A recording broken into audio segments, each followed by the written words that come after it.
Hello. Hello.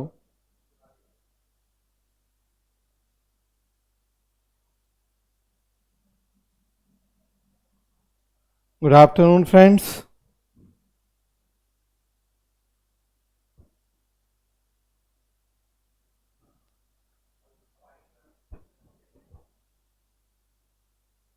अच्छा, clear है सबको ऑडियो वीडियो?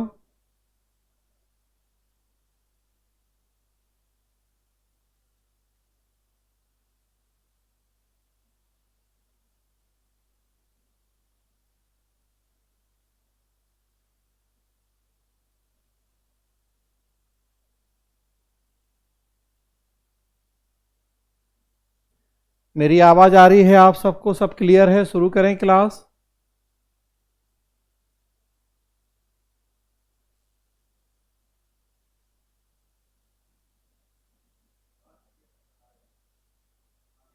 ओके, चले ठीक है। 66 बीपीएससी इंटरव्यू और उसमें पब्लिक एडमिनिस्ट्रेशन विषय पे आज चर्चा करेंगे।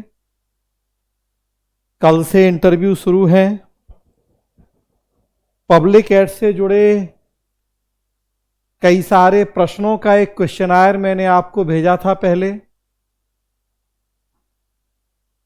पर्पस यही था कि वो सारे क्वेश्चन में से ज्यादातर आप जानते हैं, क्योंकि पब्लिक एडमिशन से आपने मेंस क्वालिफाई किया है। तो जो प्रश्न मैंने भेजे थे 90% से ज्यादा प्रश्न और उनके आंसर आपको पता है। बस अक्सर इंटरव्यू में होता क्या है कि जानकारी होती है हमें, टू द पॉइंट जब वहां एक दो लाइन में बोलने के लिए कहा जाता है तो तुरंत हम वो थॉट प्लान अगर पहले से नहीं किया होता तो एक कॉम्पैक्ट जवाब नहीं दे पाते हैं। पूछ लिया जाए पत्सोपान क्या होता है, एक लाइन में डिफाइन कीजिए। तो अब आप सब में जिन्होंने पब्लिक एडमिशन मेंस से क्वालिफाई किया है एग्जाम, अब कोई ये कहे कि उसे नहीं पता कि पत्सोपान क्या है तो मैं ये नहीं मान सकता।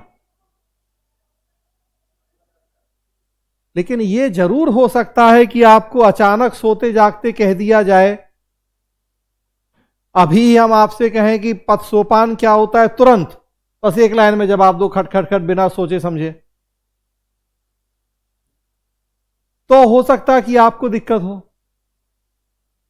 आपको थोड़ा समय लगे कि सर हमें थोड़ा समय दीजिए, हम सोच के बताते हैं। तो इंटरव्यू में उतना समय नहीं है कि सोच के बताते हैं। टोटल 15-17 मिनट का इंटरव्यू है। अब इस तरह के एक एक छोटे छोटे प्रश्न के लिए अगर आप सोचने का समय लेंगे तब तो हो गया। तो वैसी स्थिति में जानते हुए भी कई बार कहना पड़ेगा कि सॉरी सर, और या मेंस के लिहाज से जो आपने तैयार किया था 10-20-50 लाइन में एक जवाब, फिर आप वो कहानी सुनाने लगेंगे। तुरंत वो कह देंगे कि नहीं, हमें स्टोरी टेलिंग नहीं करो, हमें तो एक लाइन में जवाब दो। तो आप कह दोगे सॉरी सर। दोनों ही कंडीशन में इंप्रेशन अच्छा नहीं पड़ेगा कि पवेड ऑप्शनल के स्टूडेंट आप हैं और पत्सोपान के लिए आप कहें कि सॉरी सर, और या आप स्टोरी टेलिंग करने लगे, टू द पॉइंट उसका जवाब नहीं दे पाए। तो ये क्वेश्चन काफी पहले जब आपका रिजल्ट आया उसके ही 2-3 दिन पहले बाद में मैंने डाल दिए थे, मतलब लगभग 1 महीना हो गया है। पर्पस यही था कि सारी चीजों की जानकारी है, सिलेबस से जुड़ी हुई चीजें हैं, सब आपने सिलेबस में पढ़ी हैं, मेंस पास किया है। बस इस तरह से इन क्वेश्चन के अकॉर्डिंग आप दो दो लाइन में बस अपने मन में एक आंसर बिठाएं कि अगर आपसे इनमें से कुछ भी पूछा जाता है तो आप तुरंत खटखट जवाब दे दें। वहां स्टोरी टेलिंग नहीं करनी पड़े, वहां आपको सॉरी नहीं बोलना पड़े। एक दिन भी अगर आप बैठ गए होंगे क्वेश्चनायर लेके, एक कॉपी पेन लेके, तो मुझे लग रहा है आप में से ज्यादातर लोगों ने इनमें से ज्यादातर प्रश्नों के आंसर कर लिए होंगे। मैंने लगभग पूरे सिलेबस को ध्यान में रखते हुए ये क्वेश्चनायर बना दिया था। देखा होगा आपने क्वेश्चनायर तो पाया होगा कि एक तरह से पूरा लोक प्रशासन का सिलेबस इसमें कवर हो गया। करंट की चीजें भी हो गई उसमें और जो ट्रेडिशनल चीजें हैं वो भी हो गई, मतलब कुछ बचा ही नहीं। तो अब इसके बाहर क्या पूछा जाएगा, सब कुछ आ गया उसमें। भाई सिलेबस का ही पार्ट है, वो सब आ गया इसमें।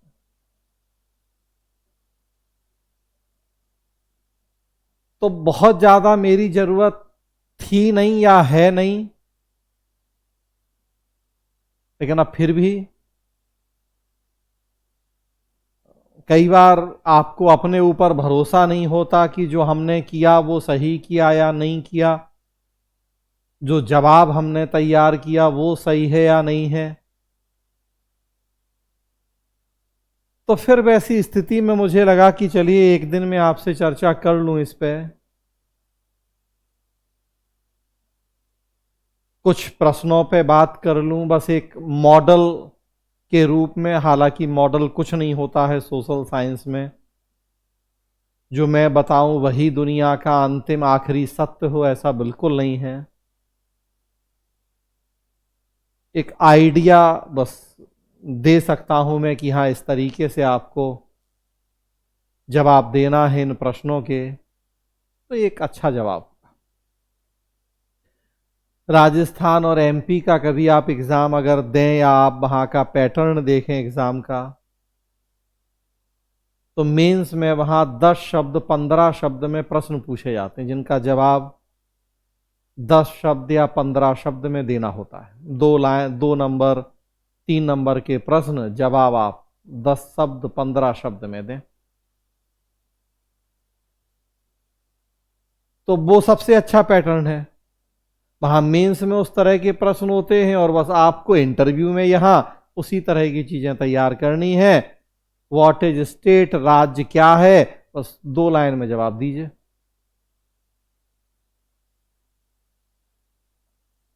आपसे पूछा जाएगा आपका ऑप्शनल लोक प्रशासन है, जी सर बताइए लोक प्रशासन क्या होता है, 2 लाइन में डिफाइन कीजिए। अब कहा जा रहा है कि 2 लाइन में बताइए या टू द पॉइंट बताइए, आपको लंबी चौड़ी कहानी नहीं बतानी, स्टोरी टेलिंग नहीं करनी। मेंस नहीं है कि 600 शब्द में आंसर लिखना है, यहां वहां की कहानी गप्पबाजी भी थोड़ा हो जाए तो कोई फर्क नहीं, और लिखें विस्तार से।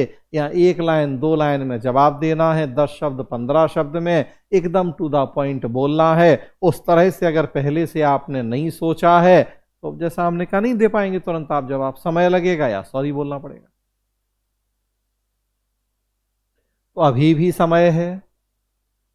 अब तक अगर ये काम नहीं किया है तो आज में पूरे प्रश्न संभव नहीं है डिस्कस कर पाना, क्योंकि जैसा मैंने कहा वो पूरा सिलेबस उसमें कवर हो गया है।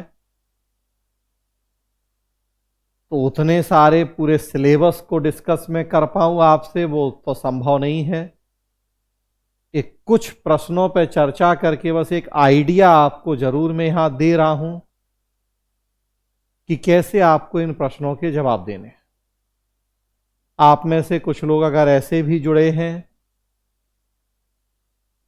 जिनका ऑप्शनल भले लोक प्रशासन नहीं है, कभी बीए एमए में लोक प्रशासन रहा है, तो उनके लिए भी उपयोगी होंगी ये चीजें। ऐसे लोग भी जुड़े हैं जिनका ना अभी ऑप्शनल लोक प्रशासन है ना बीए एमए में, फिर भी इसमें से ज्यादातर चीजें उनके लिए भी उपयोगी होंगी, क्योंकि लगभग चीजें ये जीएस की भी हैं। लोक प्रशासन में ऑलमोस्ट तो जीएस ही होता है, तो ये नॉन पवेड वालों के लिए भी उपयोगी है। जीएस नहीं भी हो तो अब आप प्रशासन में ही शामिल होने जा रहे हैं परीक्षा पास करने के बाद, तो इसलिए भी प्रशासन से जुड़ी चीजों की बेसिक नॉलेज की अपेक्षा की जाती है आपसे।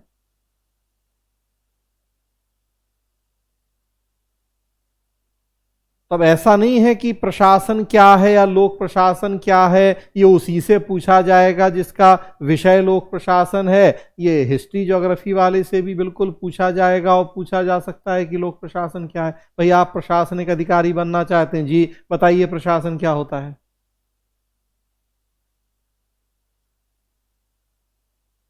बहुत सारे लोग आप में से ऑलरेडी प्राइवेट कंपनीज में नौकरी कर रहे हैं, अब यहां आना चाहते हैं, बताइए लोक और निजी प्रशासन में क्या अंतर है, क्यों आप प्राइवेट को छोड़ के पब्लिक में आना चाह रहे हैं।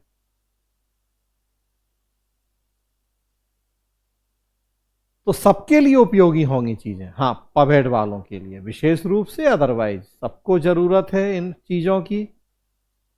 चाहे पबहेड ऑप्शनल हो और चाहे नहीं हो, प्रशासन में जाना है तो प्रशासन की कुछ मूलभूत जानकारी हो आपको, ऐसी अपेक्षा हम आप सबसे प्रत्येक व्यक्ति से करते हैं।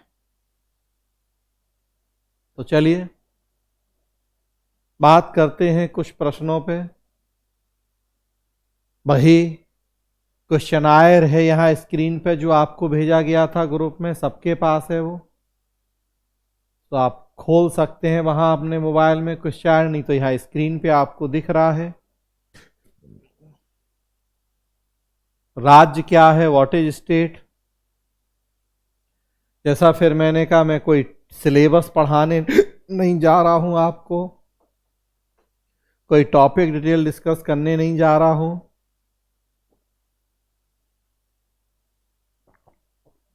आप सारे लोग मेंस क्वालिफाइड लोग हैं, तो आप ये मान के चला जा रहा है कि आपको अच्छी खासी समझ और तैयारी है ऑप्शनल की। मैं बस ये बताने जा रहा हूं कि आपको प्रश्नों का जवाब कैसे देना है, अगर टू द पॉइंट आपसे जवाब देने के लिए कहा जाए तो।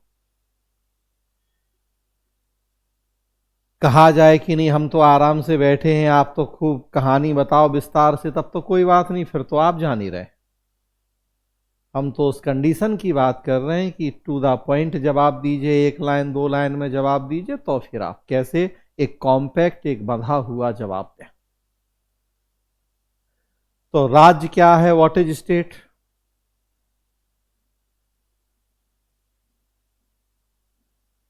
आम बोलचाल में यूपी एमपी बिहार को राज्य कहा जाता है। किसी देश की क्षेत्रीय प्रांतीय इकाइयां, लेकिन तकनीकी भाषा में किसी समाज या समुदाय की राजनीतिक संरचना को राज्य कहते हैं।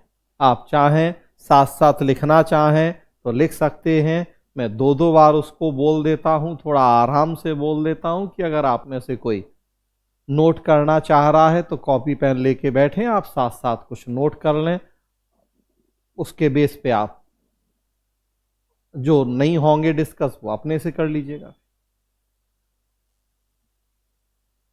तो राज्य क्या है, दोनों अर्थ आप जानते रहें, किसी देश या किसी देश की ही क्षेत्रीय प्रांतीय इकाइयों को आम बोलचाल में राज्य कहते हैं, जैसे यूपी एमपी बिहार।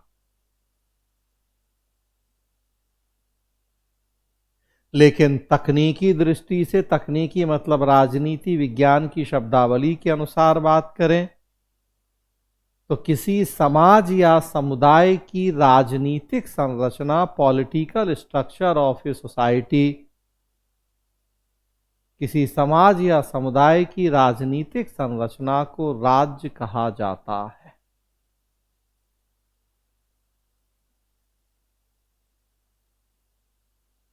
राज्य के चार आवश्यक तत्व होते हैं, मतलब कोई संरचना राज्य है या नहीं कैसे हम पता लगाएं, तो चार आवश्यक तत्व हैं, जनसंख्या, भूभाग, सरकार और संप्रभुता। पॉपुलेशन होनी चाहिए, एरिया, ज्योग्राफिकल एरिया होना चाहिए, गवर्नमेंट होनी चाहिए और सॉवरेंटी होनी चाहिए।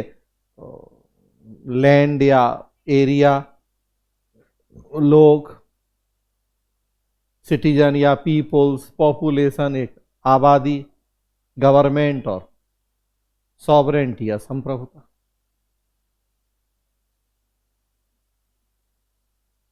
तो फिर उसी में आप एक शब्द बोल रहे हैं सरकार क्या है, सरकार, एक प्रश्न की सरकार क्या है। उसी में एक शब्द आप बोल रहे हैं संप्रभुता या सॉवरेंटी, संप्रभुता क्या है। अक्सर इंटरव्यू में देखेंगे आप बात से ही बात निकलती है, एक डिस्कशन होता है, बहुत सारी चीजें। ऐसा नहीं है कि पहले से हम दिमाग में सोच के बैठे कि नहीं हमें इससे तो यही पूछना है, बात में से बात निकलती। जरूरी नहीं है कि वो जो आपके सामने इंटरव्यू बोर्ड में लोग बैठे हैं पवैट के जानकार या विशेषज्ञ हों, उन्होंने पवेड ऑप्शनल पढ़ा हो, फिर तो बात में से ही बात निकाली जाती है कि अच्छा आप ही ने कहा कि राज्य का निर्माण 4 आवश्यक तत्वों से होता है। जैसी आपने लिया सरकार, संप्रभुता, तुरंत उसी मेंबर ने अड़ोसी पड़ोसी मेंबर ने पूछ लिया तो अच्छा बताइए कि सरकार क्या है, अच्छा बताइए संप्रभुता किसे कहते हैं, क्या भारत संप्रभु है कि नहीं है। तो देखिए आपके उसी जवाब से 4 प्रश्न और निकल आए, उसमें कुछ आपने कहा और 4 प्रश्न निकल आए, बस हो गया इसी तरह से 15-17 मिनट का इंटरव्यू। ऐसा नहीं कि हर कुछ हम पूरा प्री प्लान करके ही रहते हैं उस 15-17 मिनट में कि हमें इससे ये 10 प्रश्न पूछने ही पूछने हैं, उससे वो 10, ऐसा नहीं होता है। और इसीलिए कहा जाता है कि कई बार आप चाहें तो अपने इंटरव्यू को आप अपने अकॉर्डिंग मोड़ सकते हैं, ये आपके हाथ में होता है काफी हद तक कि अपने इंटरव्यू को आप अपने अकॉर्डिंग मोड़ दीजिए। जानबूझ के आपने कह दिया कि किसी समाज की राजनीतिक संरचना राज कहलाती है जिसका निर्माण 4 तत्वों से होता है, मतलब खुद आपने उनके मुंह में एक शब्द रख दिया सरकार और संप्रभुता। आप चाह रहे थे कि हम उनके मुंह में ये शब्द रखें ताकि फंस जाए वो हमारे जाल में और वो पूछ लें कि सरकार क्या होती है। हम तो वो तैयार करके गए तो हम तो चाह रहे कि ये हमारे अकॉर्डिंग चले, होता है।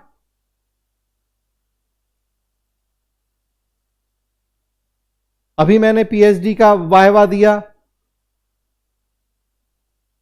फाइनली जब थीसिस सबमिट हुई, वाइवा 7 लोग 8 लोग थे, अब 300 पेज की थीसिस है, मतलब रिसेंट बता रहा हूं, वो तो जब आईएएस के इंटरव्यू दिए जो तो वो तो 20 साल बात पुरानी हो गई। तो अभी रिसेंट तो अब नेशनल सिक्योरिटी फेडरलिज्म मेरा टॉपिक, राष्ट्रीय सुरक्षा संघवाद,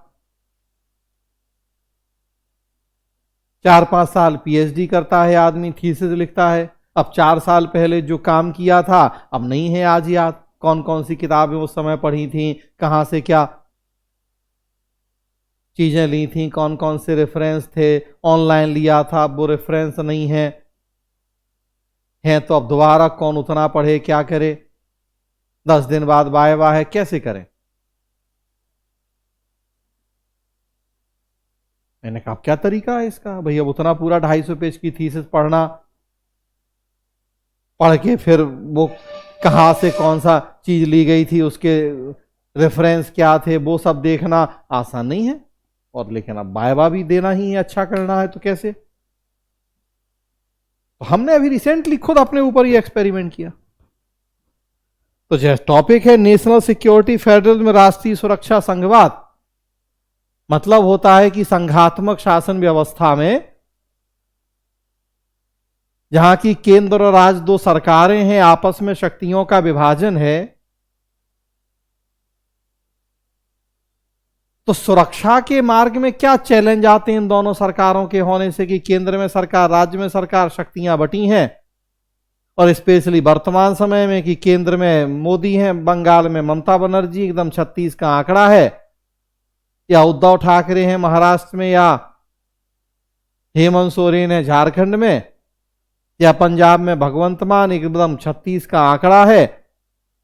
अब वो कहें हम बीएसएफ, सबसे अच्छा उदाहरण देखिए कि वो कहते हैं हम बीएसएफ को नहीं घुसने देंगे, केंद्र सरकार कहती है कि 50 किलोमीटर के दायरे तक जाके वो जांच कर सकते हैं, पंजाब कहता है, बंगाल कहता है हम नहीं घुसने देंगे।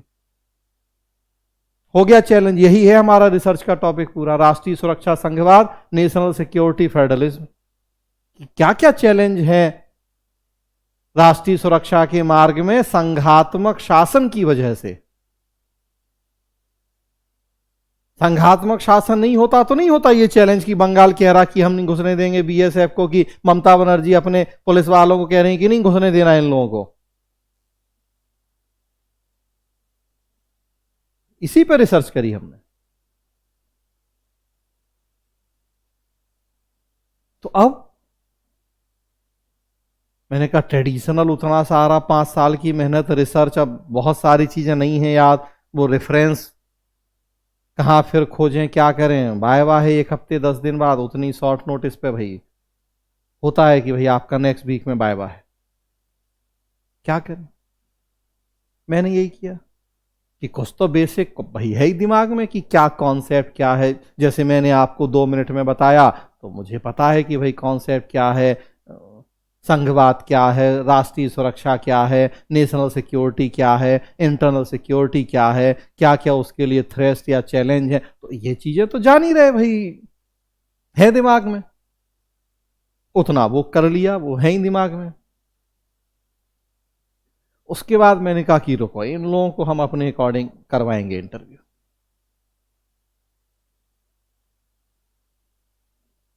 अब हमारे पास भी तो 20 साल का अनुभव है टीचिंग का और प्लस सिविल सेवा का भी। हमने कहा चलो हम अपना इंटरव्यू अपने अकॉर्डिंग मोल्ड करते हैं। और फिर हमने क्या किया कि इधर महीने 2 महीने के जो करंट इश्यूज हैं फेडरलिज्म और सिक्योरिटी से जुड़े हुए, उनको अच्छे से कर लिया। वो तो करते ही हैं, आप सारे लोग जान रहे कि भाई मैं तो करंट के लिए विशेष रूप से आप लोगों के मॉक में बैठ रहा हूं, स्पेशली उसी करंट वाले सेक्शन के लिए क्लास ले रहा हूं आप लोगों की, वही करंट वाले सेक्शन के लिए।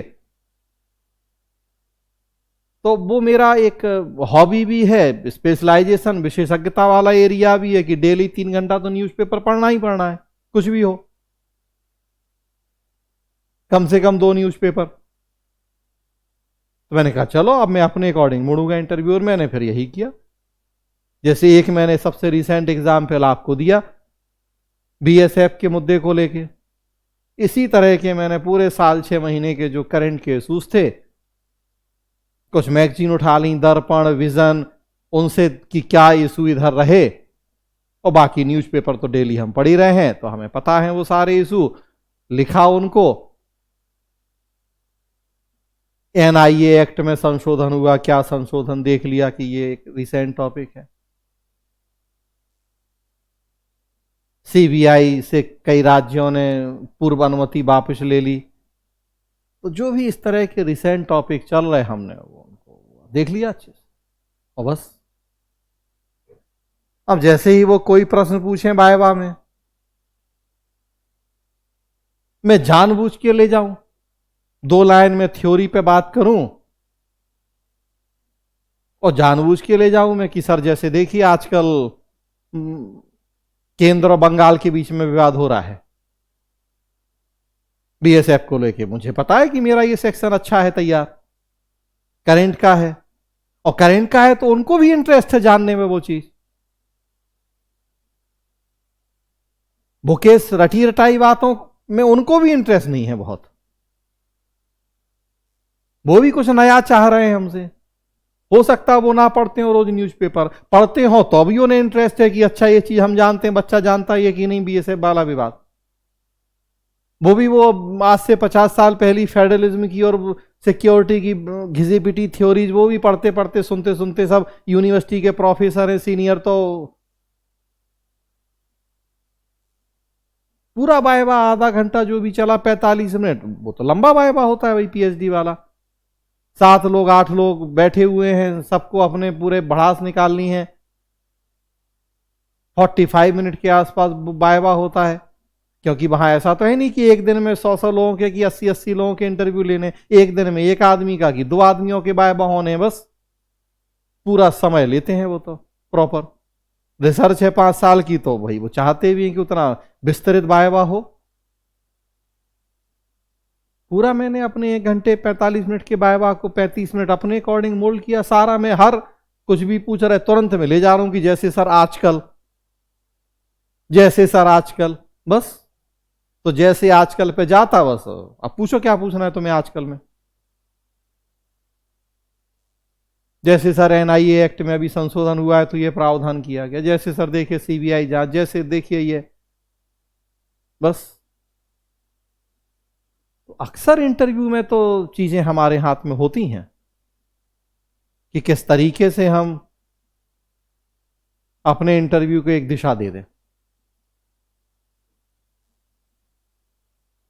आप भी कर सकते हैं, क्योंकि हमने कहा हमेशा से पूरे 15 मिनट की पहले से प्लानिंग सबके पास नहीं होती कि हम इस आदमी से ये 10 प्रश्न पूछेंगे तो पूछ ही लेंगे, कुछ भी हो जाए, उस दूसरे से वो 10, तो ऐसा नहीं कोई हम 200 क्वेश्चन का क्वेश्चन तैयार करके आते हैं। आप ही का मॉक लेते हैं, एक एक दिन में 30 मॉक लेते हैं, तो ऐसा थोड़ी है कि 30 के लिए हर आदमी से 5-5 प्रश्न, भी तो 200 प्रश्न की हम लिस्ट बना के आते हैं। आपसे एक प्रश्न पूछा, आपने जवाब दिया, आपने कुछ जरूर उस जवाब में एक दो ऐसे शब्द बोल दिए, टेक्निकल शब्द या कुछ, कि अब वहीं से फिर हमने बढ़ा दिया बात को, और ऐसे बात बढ़ती गई और अपना हो गया वो 15-17 मिनट।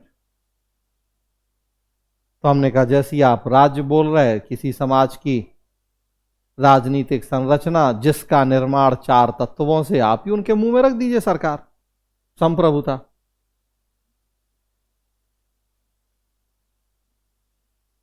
चाह के भी वो अपने आप को नहीं रोक पाएंगे। अच्छा बताइए तो फिर सरकार क्या होती है, राज्य सरकार में डिफरेंस क्या होता है, संप्रभुता क्या है, भारत संप्रभु है नहीं है। लेकिन अब आपको फिर ध्यान रखना है कि संप्रभुता आप ही डाल रहे हो उनके मुंह में शब्द, तो फिर आप उसके लिए तैयार हो कि नहीं हो। यूक्रेन तो संप्रभु राष्ट्र है, रसिया ने कैसे आक्रमण कर दिया उसके ऊपर, पता पड़ा बात, और रसिया यूक्रेन युद्ध पे चली गई।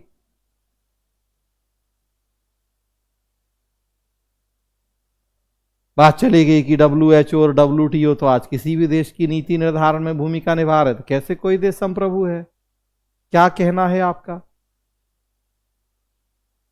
तो बस फिर हमें तैयार रहना चाहिए कि हम जो शब्द यूज कर रहे हैं, तो इसीलिए, और उसी लिए मैं कह रहा हूं कि इंटरव्यू की एक अच्छी तैयारी है कि बहुत सारी चीजें आप जानते हैं, बस वहां आपको सिचुएशन के अकॉर्डिंग क्या बोलना है, कितना बोलना है, कैसे शब्दों का प्रयोग करना है, ये थोड़ा सा पहले से थॉट प्लान करके जाना है तो ज्यादा अच्छा हो जाता है। आप कई बार इंटरव्यू को अपने अकॉर्डिंग मोड़ भी सकते हैं। आवाज नहीं आ रही है, सनी दिवाकर लिख रहे हैं, क्या बाकी लोगों को भी इस तरह की कोई दिक्कत हो रही है कि आवाज नहीं आ रही है? आ रही है बाकी, अच्छा ठीक है, बाकी लोगों को आवाज आ रही है।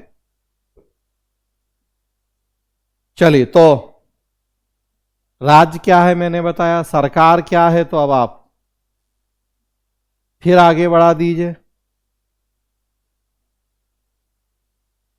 कि राज्य का जो निश्चित भौगोलिक क्षेत्र है, उसमें शासन चलाने के लिए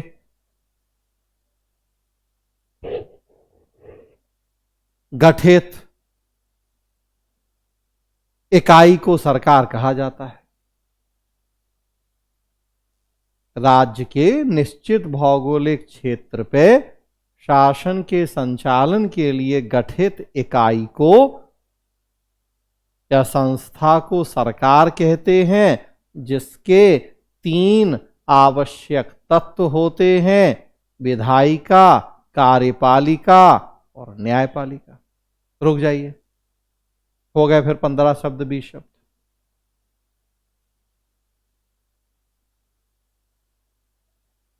फिर देखिए एक शब्द यूज कर दिया आपने, शासन, गवर्नेंस।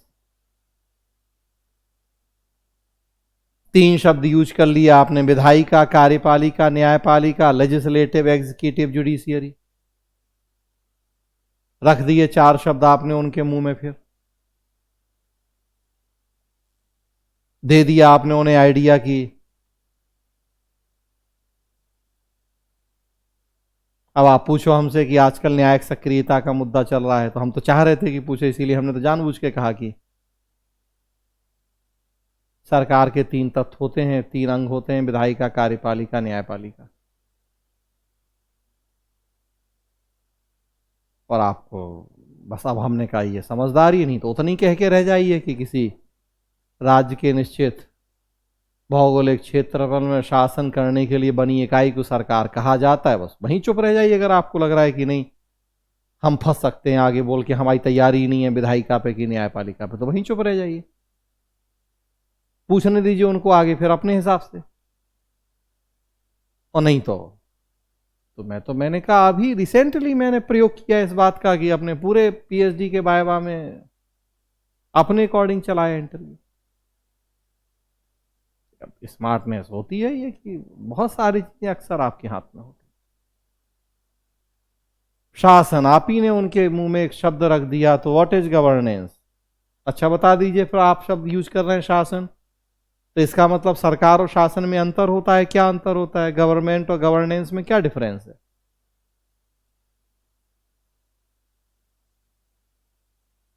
तो शासन क्या है?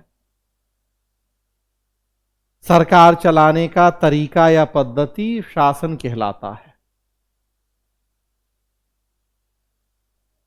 विधायिका, कार्यपालिका, न्यायपालिका को संयुक्त रूप से सरकार कहते हैं,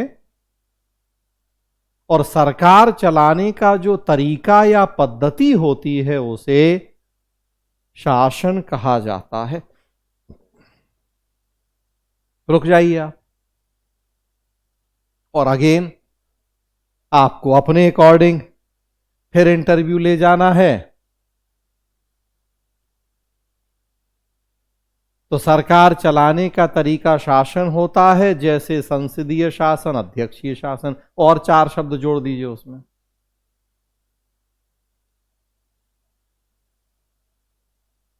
फिर आपने उनके मुंह में 2 शब्द रख दिए, संसदीय शासन और अध्यक्षीय शासन।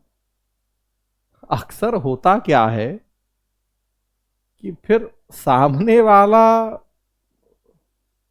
नहीं रोक पाता अपने आप को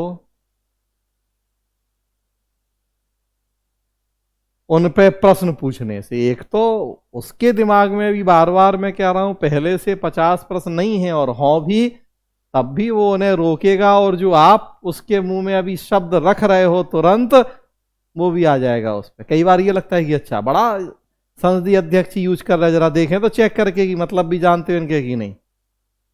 उसलिए भी कई बार होता है, क्योंकि कई बार तो आप समझदारी में अपनी स्मार्टनेस से कर रहे हैं ऐसा, जानबूझ के इस तरह के शब्दों का प्रयोग कर रहे हैं, लेकिन कई बार आप अपने भोलेपन में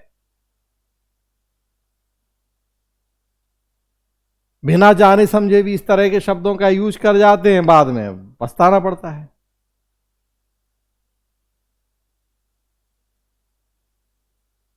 मॉक अभी ले रहे थे पीछे, तो आप में से किसी एक का मॉक था,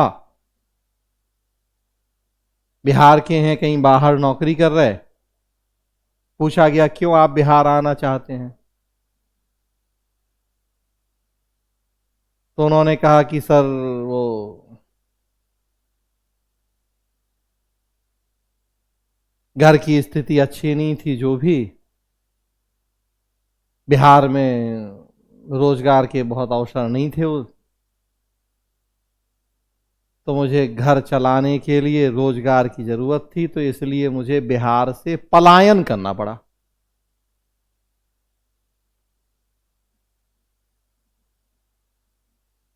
और अब मुझे अवसर मिला है सिविल सेवा में आने का, तो मैं इसलिए वापस फिर बिहार आना चाहता हूं, अपनी मातृभूमि जन्मभूमि की सेवा करना चाहता हूं। तो पलायन करना पड़ा। कई बार ज्यादा वही हमने कहा कि आप स्मार्ट बन रहे, या जाने अनजाने आप बोल दे रहे ऐसी बात कि अर्थ का अनर्थ हो जा रहा। पलायन वर्ड वहां कहां तक उपयुक्त है? एक नकारात्मक शब्द है, और आप इस तरह से कह रहे कि हमें पलायन करना पड़ा। उस एक शब्द के यूज पे ही खिंचाई हो गई उनकी। तो बहुत आपको सोच समझ के बोलना होता है। भाई अब आप प्रशासनिक अधिकारी बनने जा रहे हैं, नेताजी आपसे सलाह लेंगे पॉलिसी मेकिंग में कि बताइए क्या करना है, कैसे करना है। आप इस तरह का कुछ भी बोलेंगे ऊट पटांग, तो ये ऊट पटांग बोलना नेताजी लोगों का काम है, आपका काम नहीं है ये ऊट पटांग बोलना। आपको तो एक एक शब्द बड़ा तोल मोल के बोलना होता है, आपके एक एक शब्द में वजन होता है, होना चाहिए। आप योग्य हैं, आप प्रशिक्षित होंगे, आप अनुभवी होंगे, यूं ही आप कुछ भी नहीं बोल सकते। वो नेताजी लोगों का काम है कि यूं ही कुछ भी बोल दें जब जो मुंह में आए। तो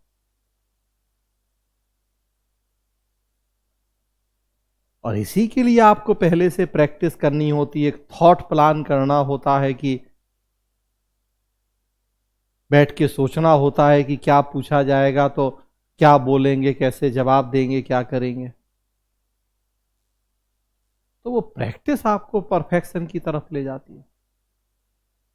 हम भी क्लास में आते हैं, आपको पढ़ाना है, क्लास लेना है, तो ऐसा नहीं कि यूं ही सो के उठे और आ गए। दिमाग में चलती हैं वो चीजें कि अच्छा आज ये टॉपिक पढ़ाना है, कैसे कब क्या होगा, किस तरीके से डिलीवरी, किस क्रम में किन शब्दों का प्रयोग करते हुए। तो यूं ही नहीं होता कुछ भी कि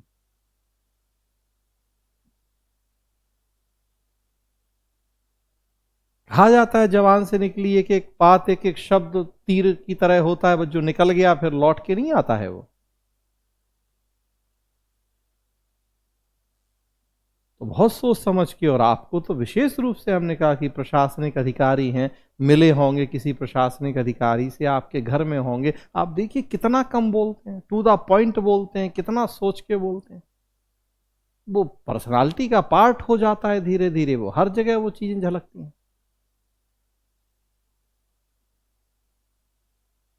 वही यहां अपेक्षा की जाती है कि टू द पॉइंट जवाब देना है तो बहुत सोच समझ के आपको।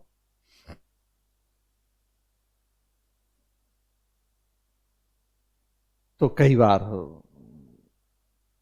जो शब्द आप दे रहे, तो हमने कहा आप जानबूझ के उन शब्दों का प्रयोग कर लें। अगर आप तैयार हैं, बिल्कुल गारंटी, आप देखिए कि आपका इंटरव्यू उसी तरह से चलेगा जैसा मैं बता रहा हूं।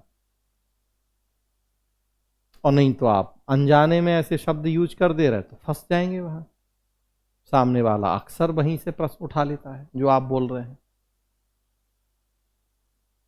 तो आपने कहा सरकार चलाने का तरीका या पद्धति शासन है, जैसे संसदीय अध्यक्षीय। अगर आप तैयार हो संसदीय अध्यक्षीय के जवाब के लिए तो बोलो जैसे संसदीय अध्यक्षीय, नहीं तो वहीं रुक जाओ कि सरकार चलाने के तरीके को शासन कहा जाता है।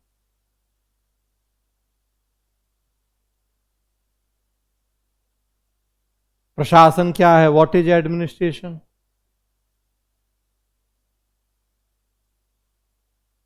शासन का मतलब हम देख रहे हैं, प्र का मतलब होता है उत्कृष्ट या बेहतर। तो जब बेहतर ढंग से शासन का संचालन होता है तो उसे प्रशासन कहा जाता है। बेहतर ढंग से शासन का संचालन होता है तो उसे प्रशासन कहा जाता है। एक तो ये अर्थ, उसी शब्द के आधार पर जो अर्थ हमने निकाल दिया। एक और अर्थ जो आप लोक प्रशासन में पढ़ते हैं, विशिष्ट उद्देश्य की प्राप्ति के लिए किया गया सामूहिक प्रयास ही प्रशासन कहलाता है।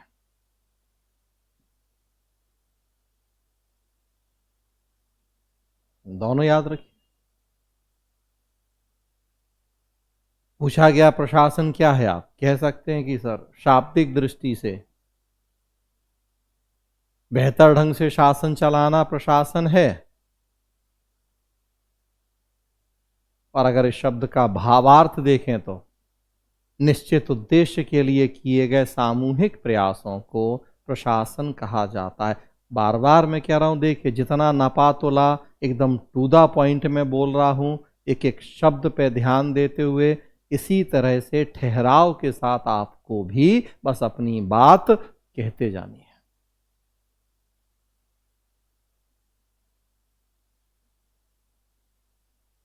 कि शाब्दिक दृष्टि से बेहतर ढंग से शासन चलाना प्रशासन है, और भावार्थ के अनुसार निश्चित उद्देश्य की प्राप्ति के लिए जब सामूहिक प्रयास किया जाता है तो प्रशासन कहलाता है।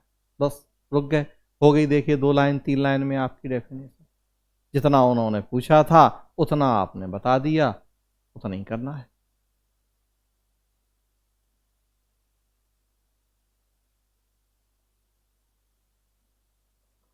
लोक प्रशासन क्या है?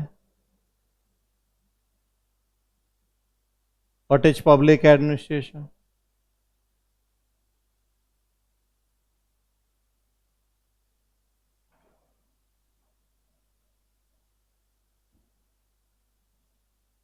जब प्रशासन का निश्चित उद्देश्य लोगों के हितों, उनके कल्याण की चिंता हो तो उसे हम लोग प्रशासन कहते हैं। जनता के हित के लिए किया गया प्रशासन लोक प्रशासन कहलाता है। और जब निजी स्वार्थ होते हैं, निजी हित होते हैं, तो उसे हम निजी प्रशासन कहते हैं।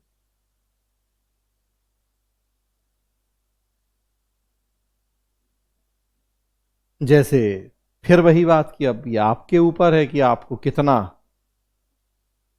किस तरीके से इंटरव्यू अपना करवाना है। अपने अकॉर्डिंग मोड़ना है तो जैसे सरकारी अस्पताल लोक प्रशासन है और एक प्राइवेट अस्पताल निजी प्रशासन है। पक्का वहीं से बढ़ाएगा आपको कि फिर निजी अस्पताल में गरीबों का मुफ्त इलाज नहीं होता है। होता तो है, फिर आप कैसे कह रहे हैं? मतलब अब ले जाइए, आपकी नहीं सारा CSR का जमाना है या निजी अस्पताल भी सरकार की जमीन पे बना है। अब अगर आपको, फिर बार बार कह रहा हूं, पता है, अगर आप चाहते हैं कि आपके अकॉर्डिंग इंटरव्यू चले तो आप कर दीजिए, और नहीं तो उतना बोल के रुक जाइए।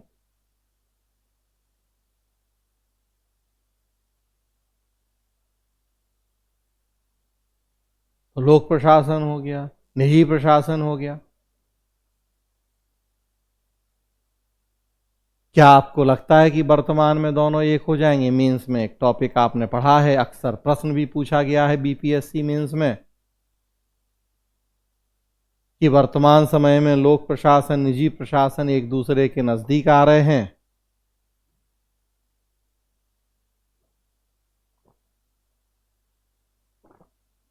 टिप्पणी कीजिए। तो आप अब इस प्रश्न का आंसर जान रहे हैं बहुत बेहतर तरीके से। तो आप, ये हमने बस उसका एक तरह से कंक्लूजन के रूप में लिखा कि क्या आपको लगता है कि वर्तमान समय में लोक प्रशासन निजी प्रशासन एक हो जाएंगे? तो कहिए नहीं सर, नजदीक आ रहे हैं कई कारणों से, लेकिन पूरी तरह से एक नहीं हो सकते, क्योंकि इनका जो मूलभूत चरित्र और उद्देश्य है वो तो अलग है और हमेशा रहेगा। हालांकि एक दूसरे के उद्देश्यों को भी अपनाने की कोशिश कर रहे, फिर भी इनके प्राथमिकताओं में अंतर है, वो हमेशा रहेगा। लोक प्रशासन के लिए हमेशा जनता का हित प्राथमिक है और निजी हमेशा निजी लाभ को प्राथमिक मानता है। तो पूरी तरह से एक नहीं हो सकते ये कभी। दे दिया आपने जवाब। लोक प्रशासन का जन्मदाता कौन है? फैक्चुअल आपको पता है, वुडरो विल्सन, अमेरिकी राजनीति विज्ञानी वुडरो विल्सन। क्यों जन्मदाता है? ऐसा क्या किया था उन्होंने कि आप उनको जन्मदाता मानते हैं? वुडरो विल्सन का कॉन्ट्रीब्यूशन बताइए 2 लाइन में।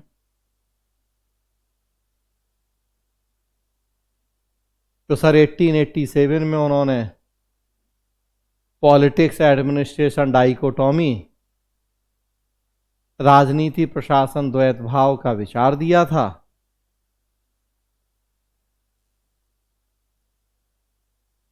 वहीं से लोक प्रशासन एक अलग विषय बना।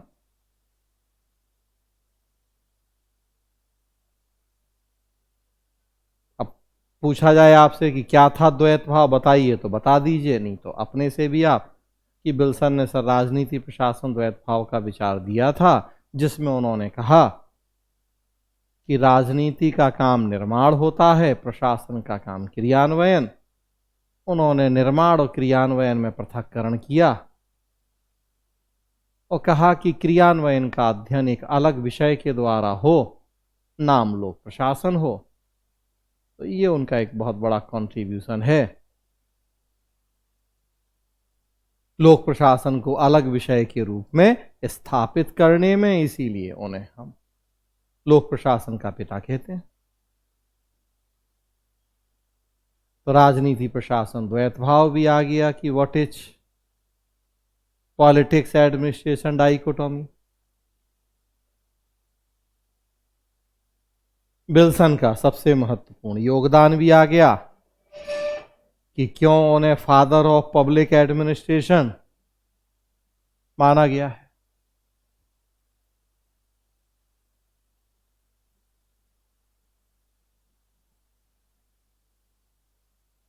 वर्तमान समय में लोक प्रशासन की प्रासंगिकता क्या है?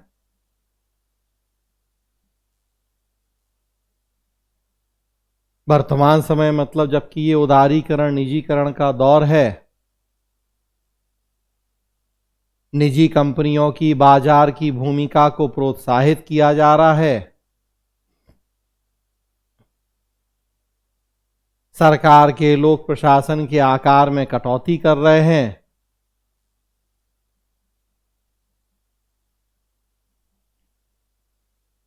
तो वैसी स्थिति में लोक प्रशासन की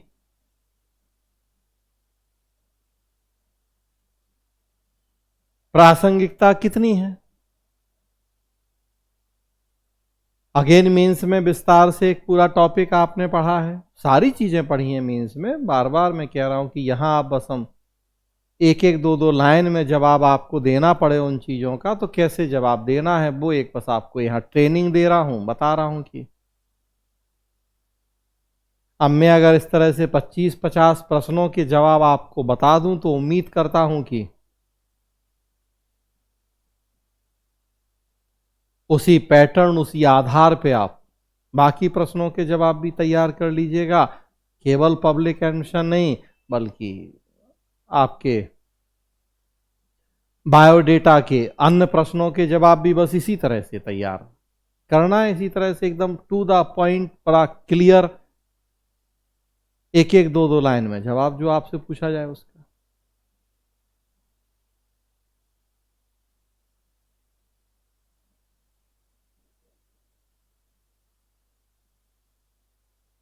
राजकरण, तो लोक प्रशासन की प्रासंगिकता क्या है?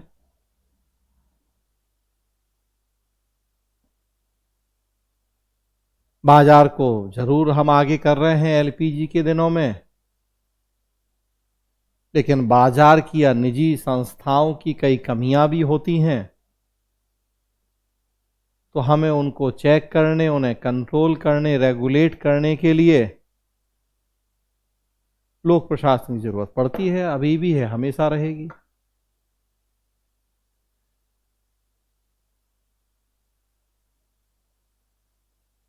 रेगुलेटर के रूप में आज लोक प्रशासन बड़ी महत्वपूर्ण भूमिका निभा रहा है। Try, SEBI, IRDA, national competition commission, या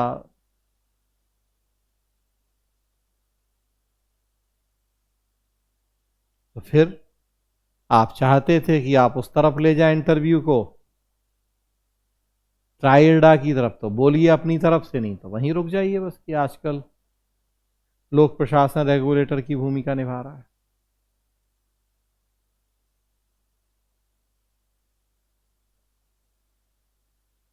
क्या लोक प्रशासन अस्तित्व की लड़ाई लड़ रहा है? बिल्कुल नहीं। लोक प्रशासन का महत्व या प्रासंगिकता हमेशा से रही है, सभ्यता के उदय से लेकर आज तक हमेशा लोक प्रशासन का व्यापक महत्व रहा है, आगे भी रहेगा। चुनौतियां आई हैं, आती हैं समय समय पे, लेकिन हम उनका समाधान कर लेते हैं।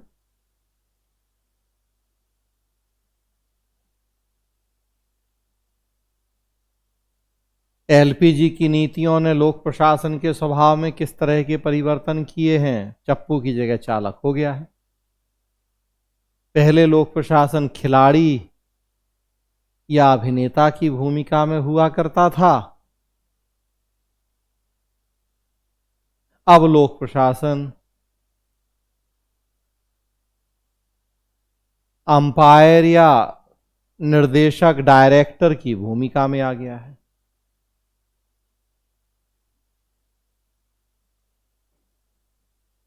जैसे पहले एमटीएनएल के रूप में भूमिका थी लोक प्रशासन की, आज ट्राई के रूप में।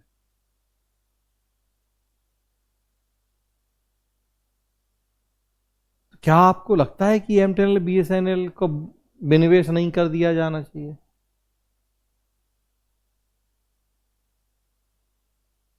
अगर चाहते थे कि आप अब इस तरह का प्रश्न पूछा जाए तो बोलिए, और नहीं तो बस उतना कीजिए।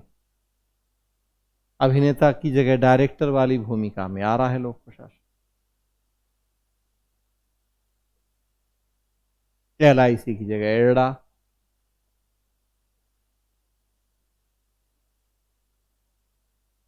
नवीन लोक प्रशासन क्या है? What is new public administration?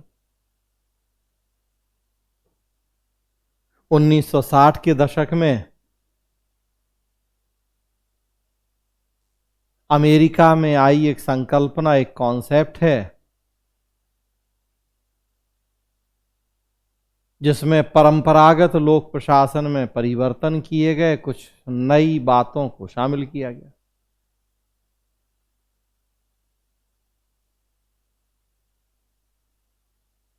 तो परंपरागत लोक प्रशासन में नए विचारों के समावेश को हमने नवीन लोक प्रशासन कहा है।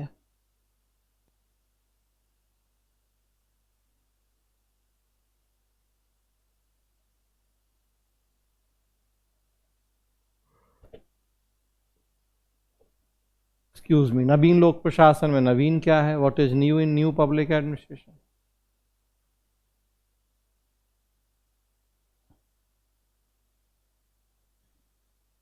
नवीन लोक प्रशासन ने 4 उद्देश्य तय किए थे: प्रासंगिकता, मूल्य उन्मुखता, समानता, परिवर्तन।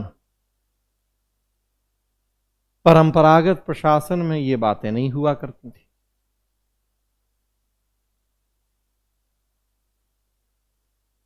इसके अलावा कई और चीजें भी नई थी। रुक गए आप इतना कह के? अब वो पूछें कि और क्या नया था, तो और कि भाई ग्राहक उन्मुखता थी, या जनता की भागीदारी थी, या अभिवृत्ति परिवर्तन था, नहीं तो वही होगी बात आपकी।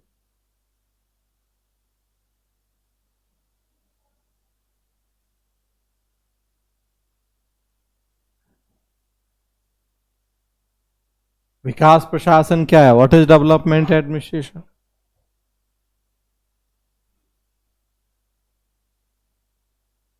विकासशील देशों की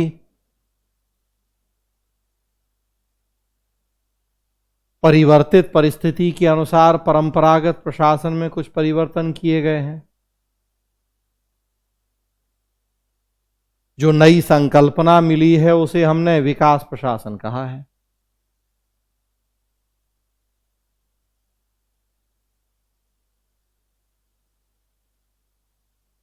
तो फिर विकास प्रशासन और नवीन लोक प्रशासन में क्या अंतर है? दोनों में आप नई बातों को जोड़ने की बातें कर रहे हो। जी सर, दोनों में नई बातें जोड़ी गई, लेकिन विकास प्रशासन विकासशील देशों के संदर्भ में आई संकल्पना है, जबकि नवीन लोक प्रशासन विकसित देशों के संदर्भ में आई संकल्पना है।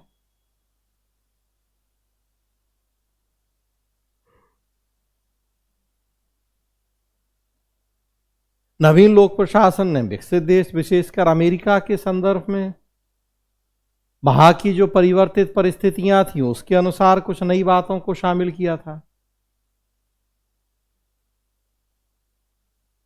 और विकास प्रशासन ने भारत जैसे विकासशील देशों के संदर्भ में जो कुछ चैलेंज आए थे, परिवर्तित परिस्थितियां आई थी, उसके अनुसार परिवर्तन किया था।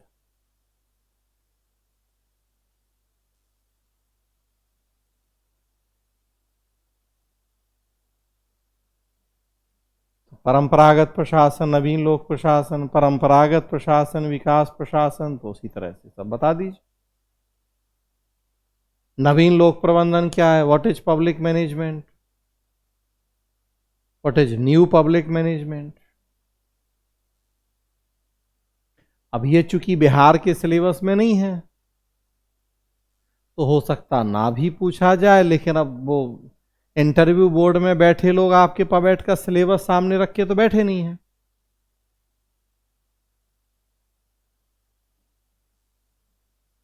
कि बीपीएससी मेंस का क्या सिलेबस था, पब्लिक एड का वही पूछना है, उसके बाहर नहीं पूछना है। वो तो जो आ रहा है उनके दिमाग में उस समय उन्हें पूछ लेना है। थोड़े बहुत जानकार होंगे, पबेट पॉलिटिकल साइंस के होंगे ही, तो फिर वो पूछ लेंगे, भले मेंस के सिलेबस में वो था या नहीं था। नवीन लोक प्रबंधन क्या है? What is new public management?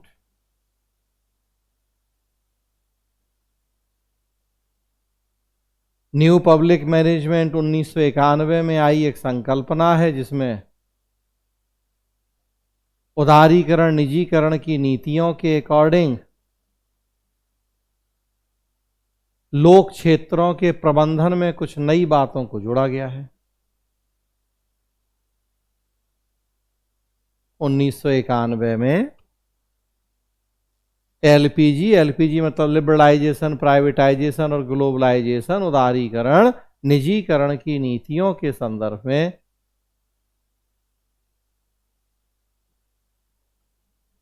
आई एक संकल्पना है जिसमें कुछ प्रबंधन की नई तकनीकें शामिल की गई हैं, इसीलिए इसे हमने नवीन लोक प्रबंधन कहा है।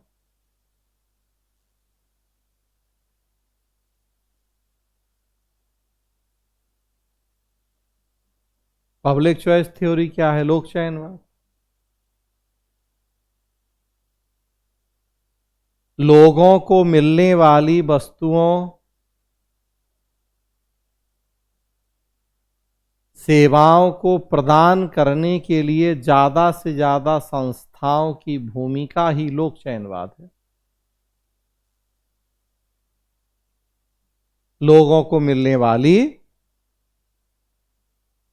वस्तुओं और सेवाओं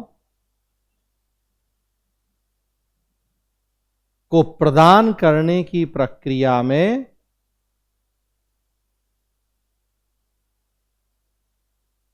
ज्यादा से ज्यादा विकल्प उपलब्ध करवाना,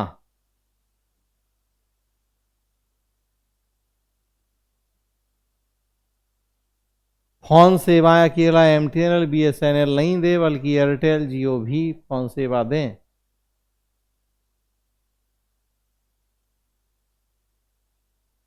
एयर इंडिया में ही अकेले नहीं उड़ना हो,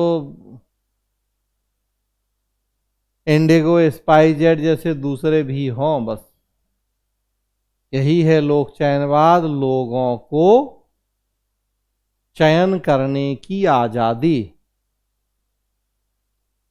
जब विकल्प होगा, जब एक से ज्यादा संस्थाएं होंगी, तब उनमें से किसे चुनना है किसे नहीं चुनना है वो चयन करने की आजादी मिलेगी।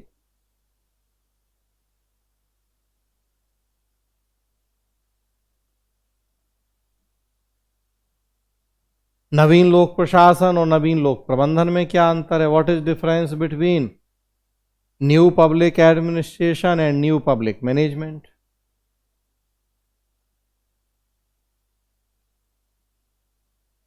नवीन लोक प्रशासन ने केवल साध्यों की बात की थी,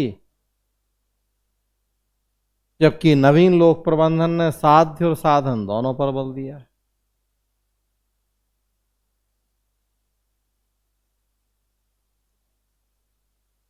नवीन लोक प्रशासन मुख्यतः विकसित देशों के लिए आया था।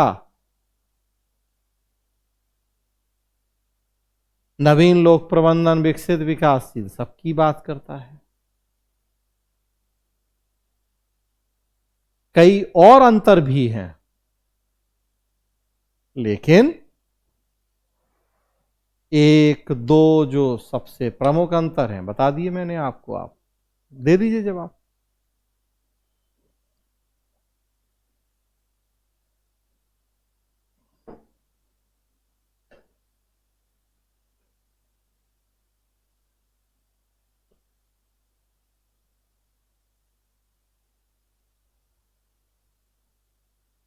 सुशासन क्या है? What is good governance?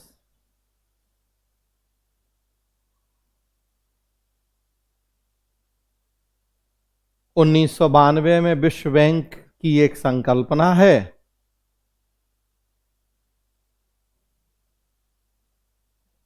जिसमें जनता की अपेक्षाओं के अनुसार शासन पे बल दिया जाता है।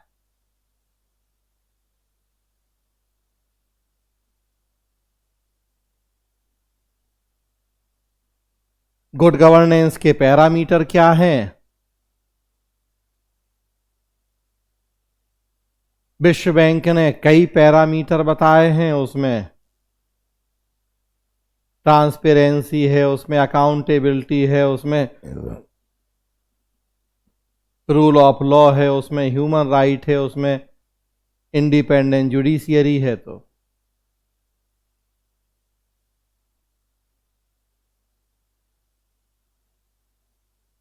स्मार्ट गवर्नेंस क्या है?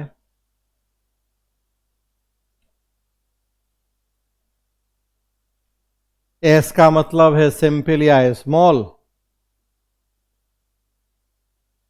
एम का मतलब है मोरल, ए का मतलब अकाउंटेबल, आर का मतलब रिस्पॉन्सिबल या रिलायबल, और टी का मतलब ट्रांसपेरेंट।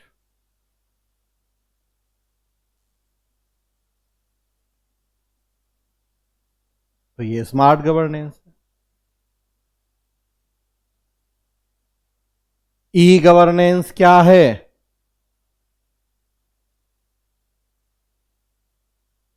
ई और गवर्नेंस दो शब्द हैं। ई है इलेक्ट्रॉनिक्स, गवर्नेंस है शासन।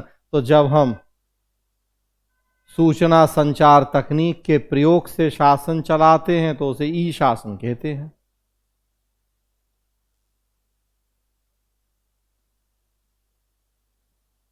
अहम शासन क्या है? Mobile governance. तो जब एक स्मार्ट फोन मोबाइल के माध्यम से शासन चलता है,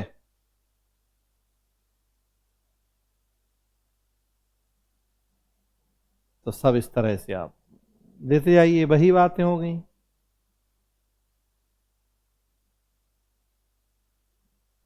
कॉरपोरेट शासन क्या है? What is corporate governance?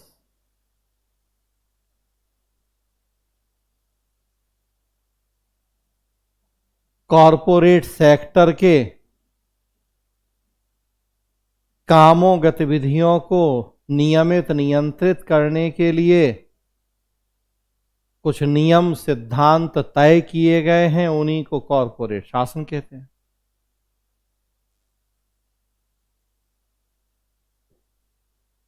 Corporate क्षेत्र के कार्यों गतिविधियों के नियमन नियंत्रण के लिए कुछ नियम सिद्धांत तय किए गए हैं, उन्हीं को कॉरपोरेट गवर्नेंस कहते हैं।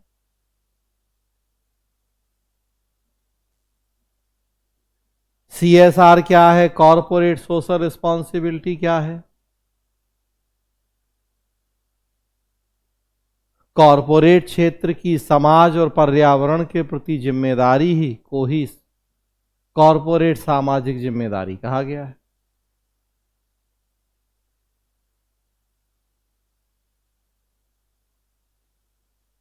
नियामक प्राधिकरण, public private partnership, what is philosophy of public administration, लोक प्रशासन का दर्शन, लोक प्रशासन कला है, विज्ञान है। तो अब सब चीजें देखिए एकदम मैंने कहा एक तरह से पूरे सिलेबस को मैंने कोशिश करी कि छू लें। पर्पस सिलेबस पढ़ाना नहीं है, लेकिन अब आपको याद आ रही होंगी चीज़ें, रिकॉल हो रही होंगी कि अच्छा ये तो हमने सब पढ़ा तो है मीन्स में।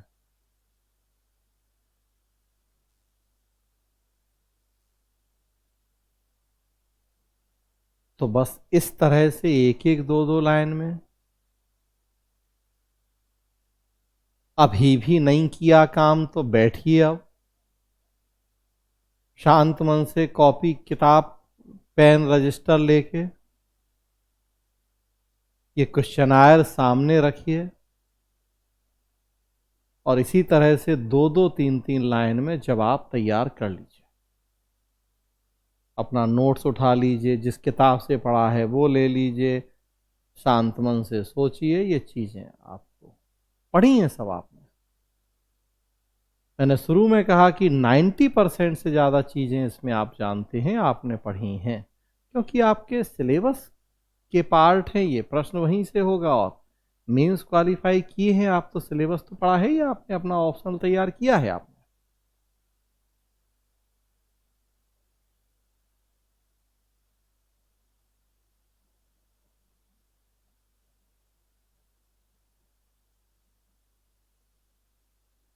संगठन क्या है, प्रबंधन क्या है, उसी तरह से अब what is organisation, what is management.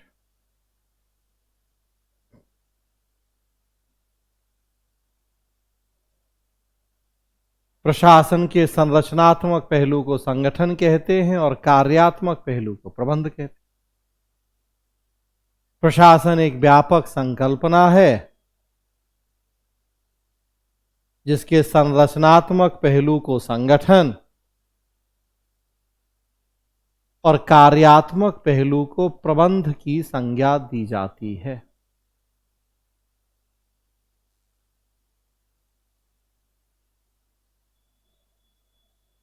औपचारिक संगठन जो निश्चित नियम कानूनों पर आधारित होता है, अनौपचारिक संगठन जो व्यक्ति की भावनाओं, पसंद नापसंद को प्राथमिकता देता है। What is formal and informal organisation.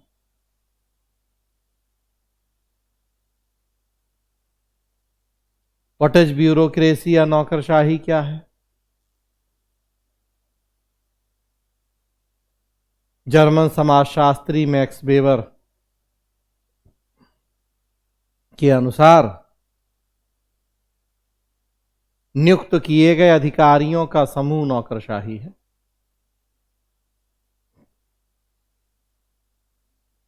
हर वो व्यक्ति जो नियुक्त है वेबर के अकॉर्डिंग वो नौकरशाह है।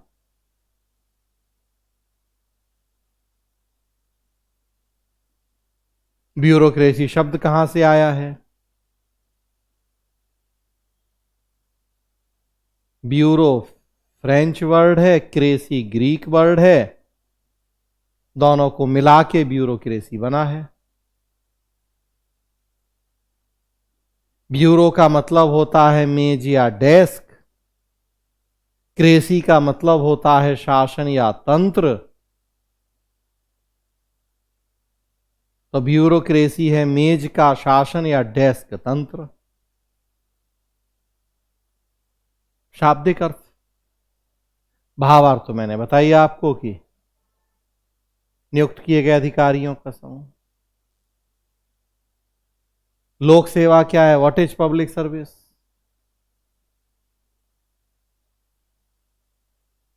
नौकरशाही में से जब सैन्य सेवा या मिलिट्री सर्विस को हम माइनस कर देते हैं, बचे हुए वर्ग को लोक सेवा कहते हैं। Bureaucracy minus defence service is equal to civil service. दूसरे शब्दों में प्रशासकीय सेवा की असैनिक शाखा या नागरिक शाखा को लोक सेवा कहा जाता है। नौकरशाही और लोक सेवा में क्या अंतर है, तो एक तो यही बता दिया मैंने, नौकरशाही और लोक सेवा का अंतर।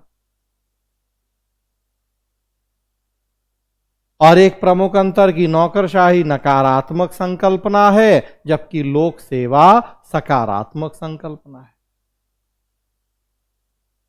दोनों के नाम से ही देख लीजिए आप, नौकरशाही ऐसा नौकर जो शाह या स्वामी बन गया हो, मतलब सत्ता हथिया लेना, कब्जा कर लेना, और लोक सेवक मतलब लोगों की सेवा करने वाला। आप क्या बनना चाहते हैं? नौकरशाह बनना चाहते हैं कि लोक सेवक? स्वाभाविक सी बात है भाई, आपको लोक सेवक बनना है। सर मैं तो लोक सेवक बनना चाहता हूं, लोगों की सेवा करना, सरकार की योजनाओं का बेहतर क्रियान्वयन करना ताकि लोगों के जीवन स्तर को सुधारा जा सके, उनका हित, उनका कल्याण हो, यही इच्छा है मेरी।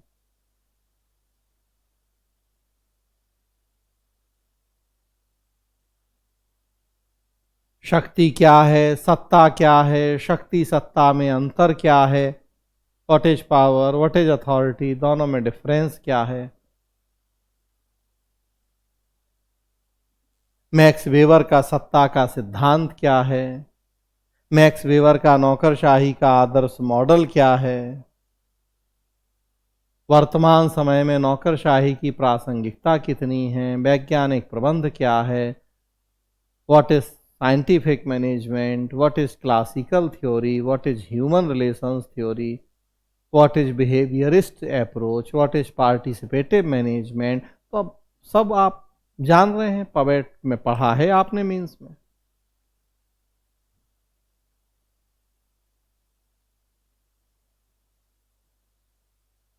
एक महत्वपूर्ण प्रश्न, आपका पसंदीदा विचारक कौन है और क्यों है?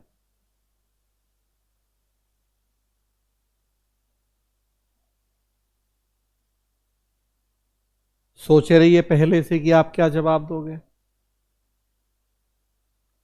कोई भी जवाब दे सकते हो आप, कोई फिक्स नहीं है, बस आपके पास कुछ स्ट्रॉन्ग आर्ग्यूमेंट्स, कुछ ऐसे मजबूत तर्क होने चाहिए कि वही आपका पसंदीदा क्यों है।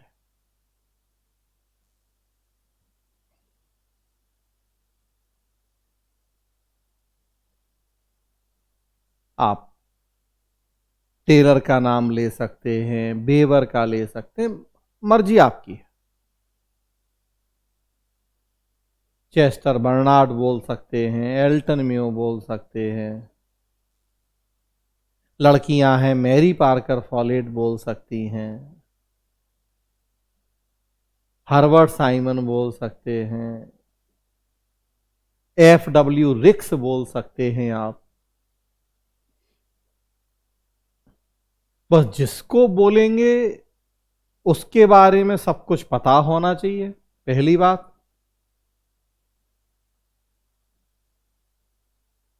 आप उसी को पसंद क्यों करते हैं, उसके लिए आपके पास कुछ स्ट्रॉन्ग तर्क होना चाहिए।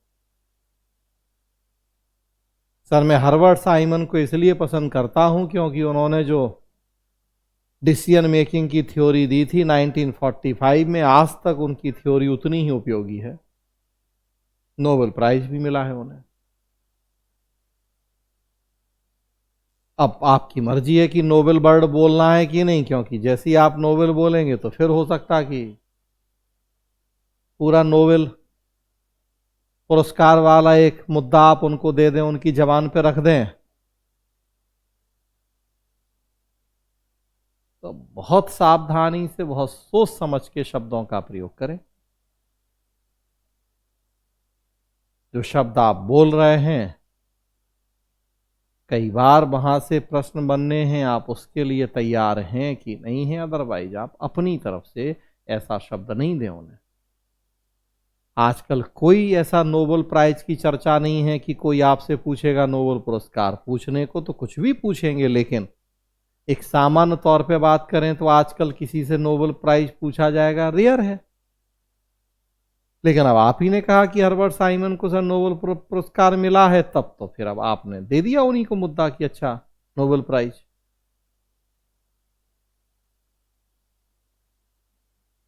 सर मुझे FW रिक्स सबसे ज़्यादा पसंद है क्योंकि पहले विद्वान हैं जिन्होंने भारत जैसे विकासशील देशों का अध्ययन किया है और अपना सिद्धांत दिया है। रिक्स के पहले तो जितने विद्वान थे सब अमेरिका में ही ज़्यादातर रिसर्च कर रहे थे, वहीं वो थ्योरी दे रहे थे। रिक्स ने विकासशील देशों के संदर्भ में थ्योरी दी। उनका प्रिज्मेटिक सोसाइटी प्रतिमान मुझे बहुत पसंद है।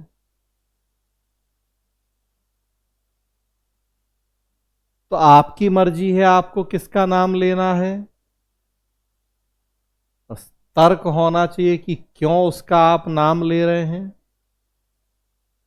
उसका कंट्रीब्यूशन आपको बेहतर तरीके से पता होना चाहिए।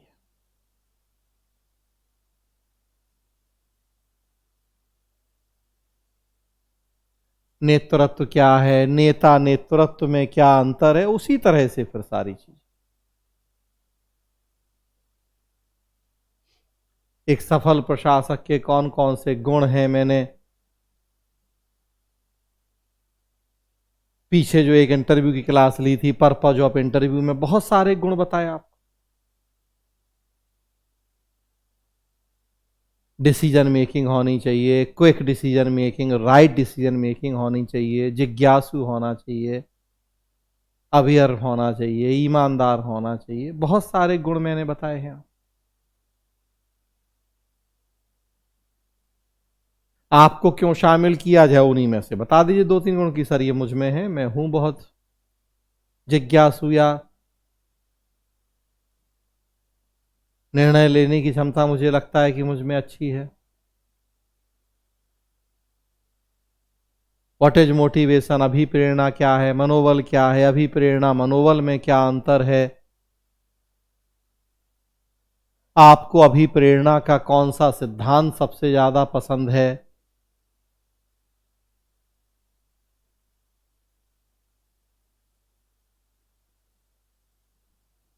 व्यक्तियों में काम करने की इच्छा शक्ति को जागृत करना अभिप्रेरणा है।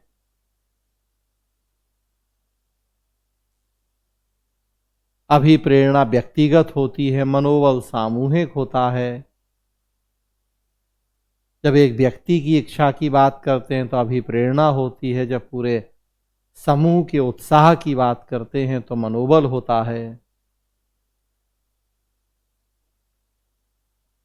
आपको कौन सा सिद्धांत पसंद है, मैस्लो, हर्ट्ज़बर्ग या अभिप्रेरणा के और बहुत सारे सिद्धांत हैं। अगेन आप किसी का भी नाम लें, फिर क्यों, वो तर्क आपके पास हो, उस सिद्धांत की जानकारी आपको हो।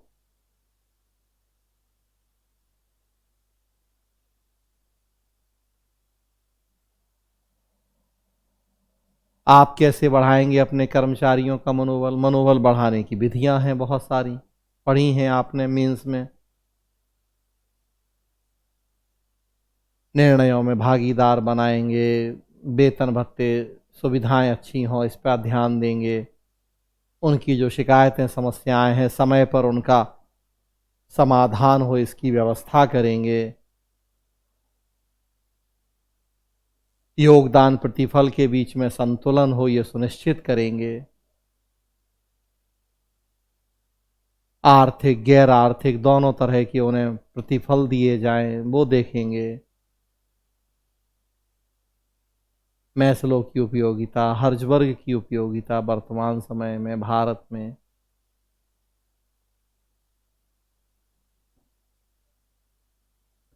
संचार क्या है, व्हाट इज कम्युनिकेशन, महत्व क्या है, निर्णयन क्या है। मुझे लग रहा है कि अब आप बड़ी आसानी से, इतनी देर से मैंने देखे अभी 20 प्रश्नों के जवाब बता दिए आपको, बड़ी आसानी से। बस इसी तरह से अब आप करते जाइए तैयार। पढ़ा है आपने मीन्स में सब, पद सोपान क्या है, व्हाट इज हायरार्की। अक्सर इंटरव्यू में यही चीजें पूछी जाती हैं। कई बार बहुत कठिन कठिन सोच के जाते हैं, प्रश्न एकदम आसान होते हैं कि क्योंकि जरूरी नहीं है कि वहां कोई पवेट का विशेषज्ञ होगा ही। जो आपके सामने इंटरव्यू बोर्ड के लोग बैठे हैं उन्होंने कभी पवेट ऑप्शनल रखा होगा या पढ़ा होगा, जरूरी नहीं है। तो अक्सर ऐसी चीज ही पूछी जाती है जो एक बस सामान्य पढ़े लिखे व्यक्ति को पता है। तो पबैट का विशेषज्ञ नहीं बैठा तो फिर उसे बहुत डीप नहीं है साइंटिफिक मैनेजमेंट की जानकारी या ह्यूमन रिलेशन की, उसे बस ऊपर ऊपर की कुछ बातें पता है, उतना ही पूछा जाता है फिर अक्सर आपसे कई बार। व्हाट इज हायरार्की, पद सोपान कहीं से सुना है उन्होंने, आते जाते तो पूछ लिया बताओ क्या होता है पद सोपान, एक लाइन दो लाइन में जवाब। उच्च और अधीनस्थ के संबंधों के आधार पर संगठन का जब हम विभिन्न स्तरों में वर्गीकरण करते हैं तो उसे पद सोपान कहा जाता है।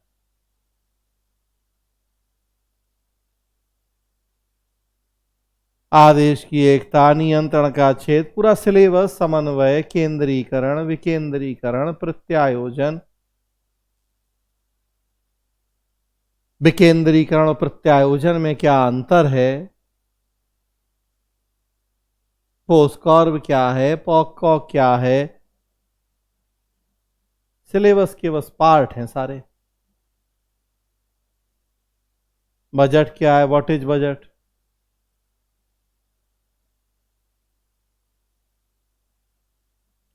लाइन आइटम बजट क्या है, निष्पादन बजट क्या है, पीपीबीएस क्या है, जीरो बेस बजट क्या है, आउटकम बजट क्या है, जेंडर बजट क्या है, ग्रीन बजट क्या है, सब बस इसी तरह से दो दो लाइन में आप जवाब तैयार करते जाइए। फिर दो को एक साथ कर दिया कि लाइन आइटम और निष्पादन बजट में क्या अंतर है, निष्पादन बजट और पीपीबीएस में क्या अंतर है, निष्पादन बजट और आउटकम बजट में क्या अंतर है।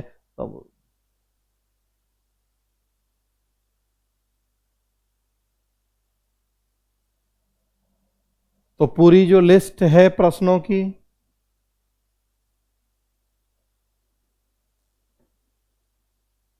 मुझे लगता है कि इतने सारे प्रश्नों के जवाब मिल जाने के बाद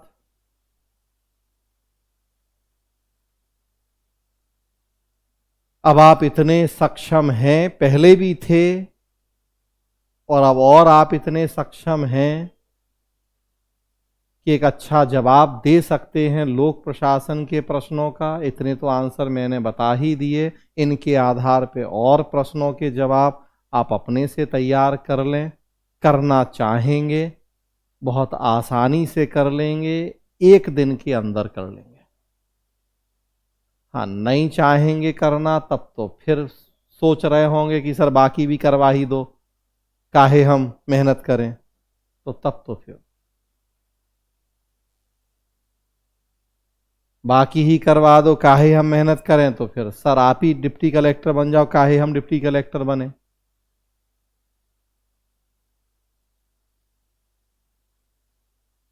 या इस बार डिप्टी कलेक्टर नहीं है तो सर आप ही डीवाईएसपी बन जाओ, काहे हम बने। तो फिर अब अगर ऐसी सोच है तब तो कुछ नहीं हो सकता अदरवाइज, क्योंकि बार बार कह रहा हूं आप मेंस क्वालिफाइड हैं, पब्लिक एडमिनिस्ट्रेशन से क्वालिफाइड हैं, तो फिर बच्चों जैसी बातें हैं ये सब आपके लिए, बस एक आइडिया, एक विजन मैं बता रहा हूं आप।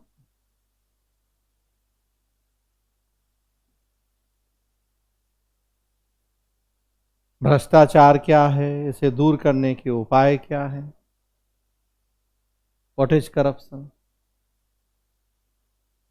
जब कोई लोक सेवक अपने पद का दुरुपयोग करते हुए ऐसे भौतिक आर्थिक लाभ लेता है जिसका वो हकदार नहीं है, तो उसे हम भ्रष्टाचार कहते हैं। जब लोक सेवक अपने पद या सत्ता का दुरुपयोग करते हुए ऐसे भौतिक आर्थिक लाभ लेता है जिसका वो कानूनन अधिकारी नहीं है, हकदार नहीं है, तो उसे भ्रष्टाचार कहते हैं।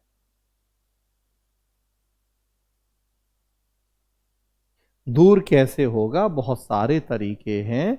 लोगों को जागरूक बनाएं, प्रशासन में तकनीक का प्रयोग करें, प्रशासन में जनता को भागीदार बनाएं, RTI, e governance, citizen charter की भूमिका हो, लोकपाल की मजबूती हो, बहुत सारे पे उसके उपाय जो किए जा रहे हैं।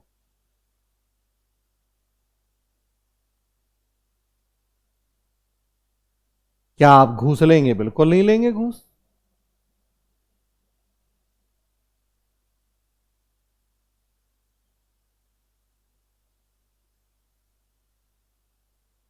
यदि आप घूस नहीं लेते, आपके ऊपर के नीचे के अधिकारी लेते हैं, तो आप क्या करेंगे?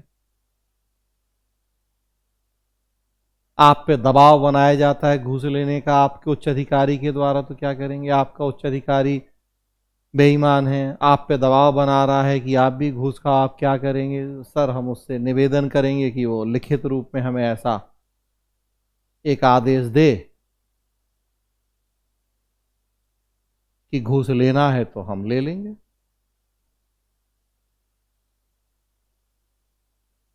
पहली बात तो कि सर, मैं उच्च अधिकारी के आदेश पालन से बंधा हूं, लेकिन ऐसे आदेश जो कानून सम्मत हैं उनके पालन से बंधा हूं, ना कि गैर कानूनी आदेश पालन से। और फिर भी वो मेरे ऊपर दबाव बनाता है तो मैं उससे निवेदन करूंगा कि वो मुझे लिखित रूप में आदेश दे, और तब मैं उसका पालन करूंगा। लिखित रूप में कभी नहीं देता कोई अधिकारी आदेश की घूस खाओ, हम भी खा रहे तुम भी खाओ।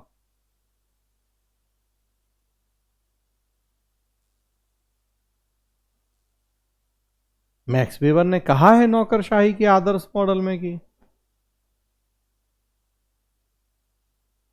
लिखित दस्तावेज होने चाहिए। अजय देवगन की रेड मूवी आपने देखी हो,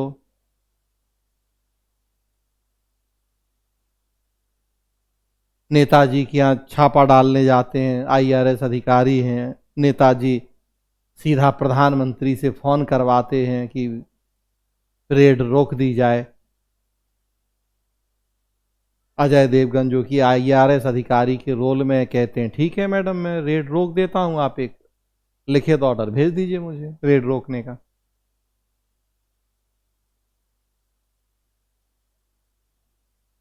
प्रधानमंत्री की भी बोलती बंद हो जाती है, जैसे कहा जाता है कि ठीक है मैं रेड रोक देता हूं, आप एक लिखित आदेश दे दीजिए मुझे।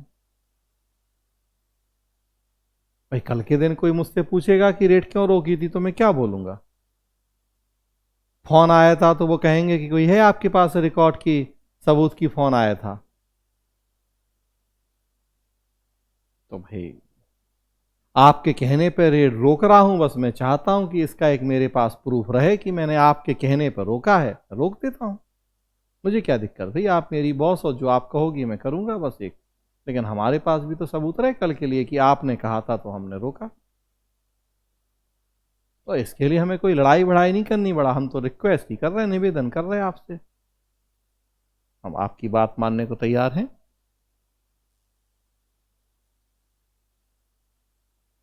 तो कानून के दायरे में रहते हुए भी संभव है अपनी बात को कहना, बिना लड़ाई झगड़े के भी संभव है, प्यार मोहब्बत से भी संभव है अपनी बात को कहना। और कानून के दायरे में रहते हुए कहेंगे तो किसी की हिम्मत नहीं है कि आप पे वो गैर कानूनी दबाव बनाएगा। मौखिक पे बड़े बनाएगा, लिखित में नहीं बनाएगा। और जब तक लिखित में नहीं बना रहा तो क्यों आप बात मानेंगे? वो तो पलट जाएगा कल के दिन कि हमने कब कहा था, तब क्या करोगे आप? तो सबसे अच्छा तरीका होता है कि हाँ, लिखित ऑर्डर दो, हम तैयार हैं। सो इस तरह से जो लिस्ट है प्रश्नों की, बहुत सारे मैंने बता दिए आंसर, बाकी बहुत सारे का अब इसी तरह से आप और पूरे सिलेबस को एक बार आप पलट जाइए। अब आप में से जिसके जब इंटरव्यू है, कई लोगों का कल ही है, तो आज भी अभी आपके पास जो भी तो 4 घंटे का समय है, सोच लीजिए शांत मन से। परसों और अगले दिन जिसका है तो समय है फिर आपके पास, तो थोड़ा थोड़ा सा आप इस तरह से तैयारी कर लीजिए। शांत मन से बैठ के बस 2 घंटा सोचिए कि अगर ये पूछा जाएगा तो हम क्या कहेंगे, 1 लाइन 2 लाइन में। पहले से एक दिमाग में अगर इस तरह से फ्रेमिंग करके जाइएगा, वहां थोड़ा सा आपको आसानी होगी। तो रोक रहा हूं यही क्लास आज की, क्योंकि डिस्कशन का तो कोई लिमिट है नहीं है। वो तो पूरा सिलेबस जो हम 5 महीना पढ़ते हैं तो हम पढ़ाते रहे आपको, तो वो तो संभव नहीं है ना। जरूरी है, आप ऑलरेडी पढ़े हुए हैं, मेंस पास किए हैं, आप तो जानते हैं चीजें, तो क्यों अब मैं भी आपका अनावश्यक टाइम वेस्ट करूं। कई लोगों का कल ही इंटरव्यू है, परसों है, तो आप अपना पढ़ें। मेरी तरफ से बहुत बहुत शुभकामनाएं।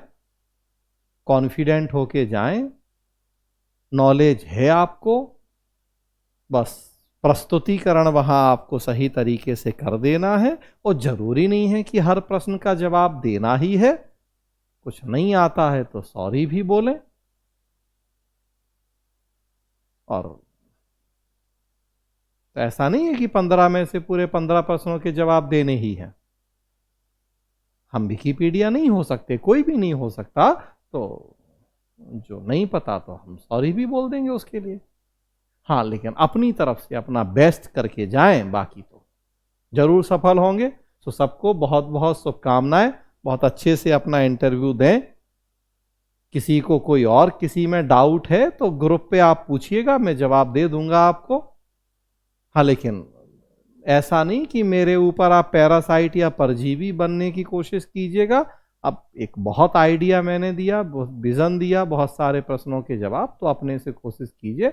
फिर भी लग रहा है कि किसी प्रश्न का एक सही जवाब समझ में नहीं आ रहा है, सो व्हाट्सएप ग्रुप है, मैं उसमें हूँ, आप लोग भी हैं, आप उस पर पूछिएगा, मैं आपको जवाब दूंगा।